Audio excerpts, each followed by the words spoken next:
Your next training task is going to be the hardest one. You're going to be lifting something extremely heavy. Most people cannot lift. Okay. Me. You? Yeah, go on. But you're... Oh, okay. Go on. I'm out of legs on that. Hang on. You just need to lift me. My yards at work. Full focus, yeah, there we are. Your back is going to away. Yeah.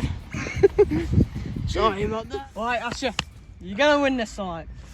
The gold medal's just waiting for you at the end of that course, right? Yeah. You're going to win this, alright? I want to win the trophy. You're going to win it. I want to win the trophy. You want it, you're going to win the trophy. Okay. You're going to win gold medals, you're going to win a trophy, you're going to win everything. Okay. Alright? Alright. Don't be distracted, stay focused. Alright, work hard. You've trained for this. Okay. Alright? Good luck.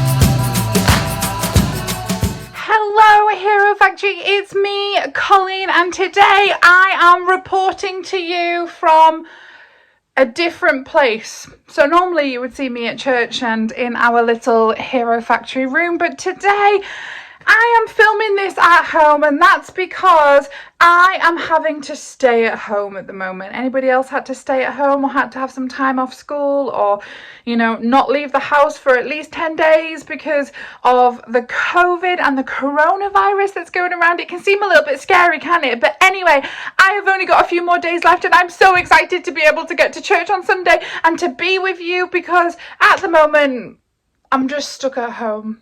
We've done lots of baking, we've done lots of craft. I've painted some walls in my house. I mean, I've painted them a nice colour, not just painted them with random paint that I've found. We have been doing loads of things. But anyway, one thing that we have been doing a lot of as a family at the moment, because we're not going anywhere, is watching the Olympics. Has anybody been watching any of the Olympics? Oh, I've been watching some running, I've been watching some diving, I was even watching the football just before, some of the women playing football, which is just crazy. And every time I watch these athletes do their incredible skills and the things that they're good at, it just blows my mind. But seeing them win gold is always so lovely. There was a guy diving from GB the other day and he won gold and he was so happy, he was crying. You see, athletes, they have to work hard, which is what we learned about last week, didn't we? They have to work hard and they have to look after themselves, they have to eat the right things, do the right things, train hard, but also they have to kind of keep their eyes on the prize. They have to think about gold, think about winning, think about doing their best, think about all their training, think about all the things that everyone's saying to us, and they just have to keep thinking about winning.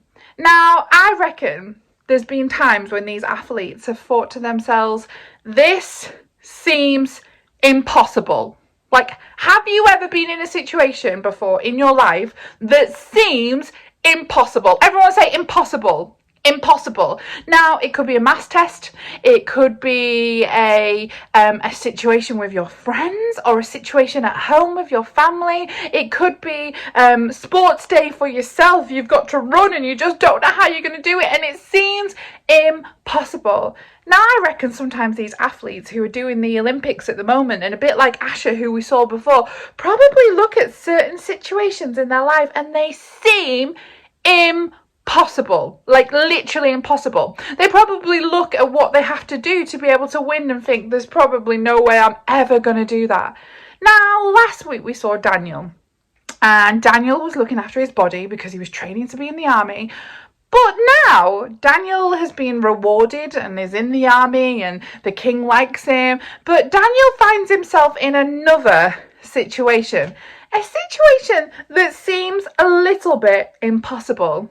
Let's go watch. This is Daniel, Oh, hey. who was a Jewish man who was taken to Babylon when he was very young. Daniel served in the king's service as a wise man. Yeah. The king of Babylon was a man named Nebuchadnezzar. And one night he had such a disturbing dream that he couldn't sleep. He called in some of the wise men of his kingdom and demanded that they tell him what he had dreamed. The wise men said, "Tell us the dream, and we will tell you what it means." But the king told them that they must tell him what the dream was and what it meant. If they did, they would be rewarded, but if they didn't, they would be severely punished. The wise men asked again for the king to tell them what the dream was, and they would tell him what it meant. But the king wanted them to tell him what the dream was. The wise men said that the king's request was impossible, and that no one except the gods can tell someone a dream. The king was furious when he heard this, and ordered that all the wise men of Babylon be killed. Because of the king's decree, men were sent to find and kill Daniel and his friends. When the men arrived, Daniel asked why the king had ordered such a thing. The men told Daniel what happened with the king's dream, and Daniel went at once to the king to ask for time to tell the king what his dream meant. Fine. Then Daniel told his friends, Shadrach, Meshach, and Abednego, to pray to God to show them the secret of the king's dream. That night, God showed Daniel the secret of the dream in a vision. Daniel praised God for this, and then was taken to the king. Come on. Daniel said, "There are no wise men, enchanters, magicians, or fortune tellers who can reveal the king's secret.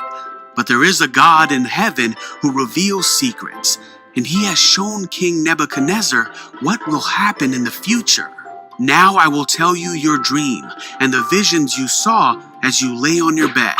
And so Daniel told the king what his dream was and what it meant. The king bowed before Daniel and praised him. The king said to Daniel, "Truly, your God is the greatest of gods, a revealer of mysteries, for you have been able to reveal this secret." Then the king promoted Daniel to be the chief of all the wise men, and also promoted his friends, Shadrach, Meshach, and Abednego, in the king's court. So the king has this crazy dream, a crazy dream that involves a statue and gold, bronze and silver. Now he has this dream and he asks everybody that he knows to tell him what the dream meant, and he's got no clue. But then he remembers Daniel, so he asks Daniel for help. Daniel prays and he asks God, please tell me what this dream means. I mean, that seems pretty impossible. That's quite an impossible situation that Daniel was probably in. He was probably thinking, the king wants to know what this dream means and I'm not quite sure what I need to do. This seems really impossible. But he prayed to God and he asked God to help him. And God revealed to him what this dream meant. You know, Hero Factory, in our lives, there's going to be situations that seem impossible. They're going to scare us. They're going to worry us. They're going to make us sad. They're going to make us scared. They're going to make us a little bit anxious and have those butterflies in our tummy. But just like Daniel, we've got to remember that God is always there. God is always there to help us. There's going to be times in our lives when we, feel like it's impossible and we're never going to be able to do it. That's the reason why athletes think about the end goal. They think about goals and they think about winning. You see, when we're in situations that seem impossible, we need to think about God and remember what God says and pray to God and keep our eyes on Him. Situations may seem impossible, but with God, nothing is impossible.